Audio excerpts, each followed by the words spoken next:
இந்த கடைசி லாஸ்ட் 1 மந்தா நடந்த ஒரு சில விஷயங்கள் உங்ககிட்ட நான் ஷேர் பண்ணணும்னு ஆசைப்படுறேன். இந்த 200 யூனிட் மின்சாரம் கட்டணமில்லா மின்சாரம் அறிவிச்சோம்.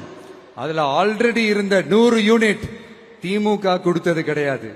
மேடம் ஜெயலலிதா மேடம் இருந்தப்போ செஞ்சுட்டு போனது.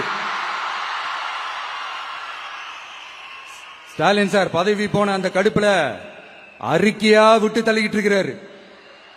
என்ன பண்ணீங்க உங்களுடைய ஆட்சியில? மக்கள் பணத்தை டாஸ்மாக்ல இருந்து அடிச்ச அந்த பணத்தை ஊழல் செஞ்ச அந்த ஃபைல க்ளோஸ் பண்றதுக்கு அலையா அலைஞ்சிங்க. ஆனா இந்த விஜய் மக்களுக்கு தொந்தரவா இருக்கிற அதே டாஸ்மாக க்ளோஸ் பண்ணா. விவசாயிகளோட அந்த கடனை தள்ளுபடி மேக்சிமம் இந்த 1 மந்த்ல என்ன செய்ய முடியுமோ அத செஞ்சான்.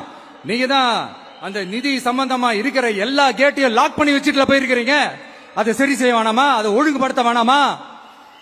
அதனால மறுபடியும் சொல்றேன், இந்த விஜய் பொய் சொல்லி ஏமாத்துறதுக்காக அரசியலுக்கு வரல. உங்க கூடவே நிக்கிறதுக்காக மட்டும்தான் அரசியலுக்கு வந்திருக்கிறேன். அதுல எந்த மாற்று கருத்துமே கிடையாது. கவலையப்படாதீங்க விவசாய பெருமக்களே.